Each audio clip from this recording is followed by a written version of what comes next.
खुलुमबाय गिबि गेजेरावनो बयखौबो दा नोंथाङा साहित्य सभानि जिएस दा नोंथाङा बे नेपाल हादराव फैनानैहाय नेपाल हादराव बे हल्दीबारी गामिनि वार्ड नम्बर 4 आव फैला बे बर' गामियाखौहाय बोरैबायदि मोनखो? खुलुमबाय बे समाव बर' साहित्य सभा एबा बर' थुनलाइ आफादनिफ्राय जोङो बर' साहित्य सभानिफ्राय जोङो मैया एबा 23 आगस्तनिफ्राय जोङो मोनसे हान्जाया सोनाब बंग'खौ लोगो लाफाना सोनाब बंग'नि जोंनि बे सिलिगुरियाव थानाय जेनाखि बड'लेण्ड गेस्ट हाउस बेवहाय थानानै जों दिनै नेपालाव सफैदों आरो नेपालनि जोंनि बर' फिसाफोर एबा मेसे जों जायखौ मेसे होननानै बुङो बिथांमोनखौ जों लानानै जों दिनै मेसे गामियाव जों फैदों आरो बे समाव जोङो मोनसे फरायसालियाव दङ जे श्री दिपेन्द्र प्राथमिक बिद्यालय आरो बिनि जि जोंहा गोरायुं बिथांजों जों लोगो मोनदों आरो जोंहा बेवहाय मेसे समाजनि मानिजाथाव गेदेमा बिथांमोन दङ बेवहाय जोंहा रुपेश मेसे बिथां दङ जोंहा बेवहाय राजकुमार बिथां दङ जोंहा बिनि अनगायैबो जोंहा गोबां दैदेनगिरि बिथां दङ बर' थुनलाइ आफादनि जोंनि नेहाथारि जोंहा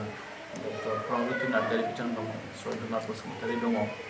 दा बेवहाय फैनानै जोबोद माने गोसोआव रंजानाय मोन्दों आरो बिथां जोंनि मेसे बर' फिसाफोरखौ लोगो मोननानै जों बांसिन गोजोननाय मोन्दों जोंहा बेवहाय गोबां मावनांगौ दङ बिथांमोनहा मेसे रावखौ फरायसालियाव सरकारानो गनायथि होबाय बे 1 थाखोसिम बिजाबाबो दङ नाथाय दिनै मोनसे जेंना फैदों जे 2 थाखोनिफ्राय बिजाब गैया सरकारा बेवहाय थाखो 5 सिम गनायथि होदों दा नेपालनि अल नेपालाहाय मोनसेल' बाहाय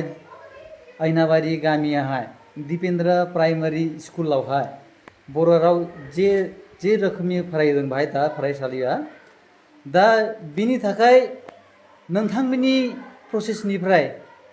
मा बानायनो गोसो दङ बे नेपाल हादरनि बर'नि लागि जोङो बिथांमोननो जि मदद नांगौ मेसे जोंहा समाज बा मेसे बर' फिसाफोरनो जि मदद नांगौ जोंनिफ्राय जों होनो थाखाय थाग-थियारि आरो जोङो मोनसे बाथ्राखौ आं दहायनो बुंदों जे जोंहा थाखो 1नि बिजाबा दङ नाथाय थाखो 2निफ्राय बिजाब गैया दा बेनि बेलायाव जोंहा जाय बिजाबखौ लिरग्रा सन्तलाल मेसे गेदेमा बिथाङा आमेरिकायाव थायो दा जोङो दिनैनि नैबे सफैनायनि गेजेरजों जों मोनसे बिबान होनो लुबैदों जोंहा मेसे समाजनि जोंनि बर' फिसानि दैदेनगिरि बिथांमोननो जे बिथांमोना थाबैनो बिथांमोननि गोसोनि खोथाखौ मिथिनानै लानांगौ आरो बिथांनिफ्राय मोनसे गनायथि लानांगौ जे थाखो 2निफ्राय बिजाबखौ जाहाथे जों फरायसाफोरनो थाबैनो होनो हायो आरो जुदि बिथाङा मानिबा जेंना जुदि दङबा बिथांमोना जोंनो मिथिहोनांगौ बे बेलायावबो जोङो थाबैनो खामानि मावनो थाखाय जोङो साखा-फारा आरो बेजों लोगोसे जोङो इण्डियान एम्बेसिनि बाथ्रा बुंदों जोंहा प्रिन्सिपाल सार बिथाङा जे जोङो इण्डियान एम्बेसिखौबो जोङो थाबैनो लोगो हमगोन जायनाखि काठमान्डुआव थायो बेजों लोगोसे बेवहाय मोनसे माने इनफ्रास्ट्राक्चारनि बाथ्रा बुंदों बेनि सोमोन्दै जों मिथिहोगोन बे बेलायाव जोंनो मदद नांगोन जोंनि बड'लेण्डनि जाय जोंहा MP दङ बिथांनि जों मदद लागोन आरो बेवहाय नोंथांमोननिफ्राय मेसे समाजनि जेसेबां बर' फिसाफोर दङ जोंखौ मदद होनांगोन जों हानायमानि नोंथांमोननि जेंनाखौ जोंनिफ्राय जि हायो सरकारनि आवथायाव जाहाथे सरकारा जेबो दुखु मोना नेपाल सरकारा दुखु मोनै खामानिखौसो जों मावो जाय खामानिया नेपाल सरकारखौ दुखु मोनगोन बेखौ जों मावा जिहेतु दिनै थाखो 1निफ्राय थाखो 2 थाखो 3 थाखो 4 थाखो 5सिम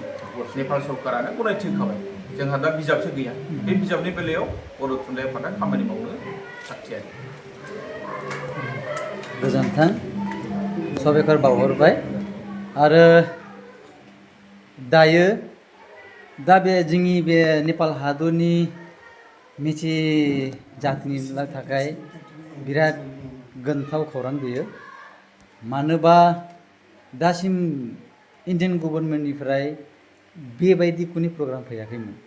मानोबा बाहाय फैयो रिसार्च बानायना थाङो थेवबो दासिमबो एक्सन जायाखै नोंथांनिफ्राय दायो नोंथाङा बुंबाय कि जोङोबो हाजासे नेपाल हादरावहाय बे जोंनि नेपालनि मेचे भाषा मेचे रावखौहाय बोरैबायदि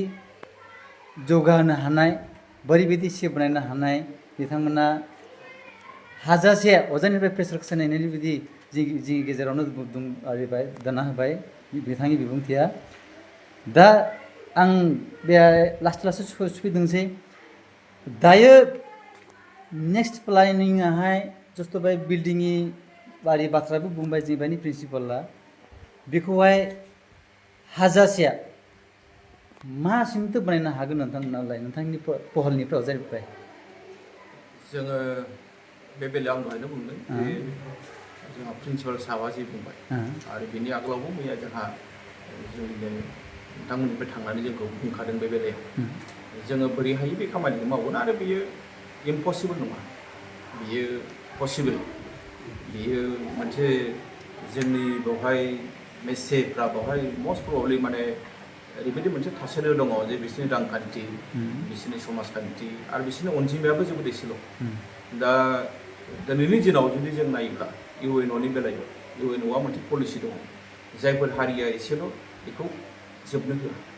जायफोर हारिनि रावा माइन'रिटि गोलैदों बेखौ जोबनो होआ बे हिसाबै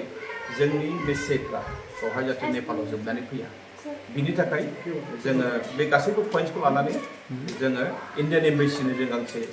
आर'जलाइ खोलैगोन आरो आं दहायनो बुंदों बे बेलायाव नोंथांमोना जोंखौ मदद खालामनांगोन जों इण्डियान एम्बेसिखौ जों माबोरैहाय कनभिन्स खालामनांगौ बिनि बेलायाव जों खामानि मावगोन जुदि गोनां जायोबा नोंथांमोननि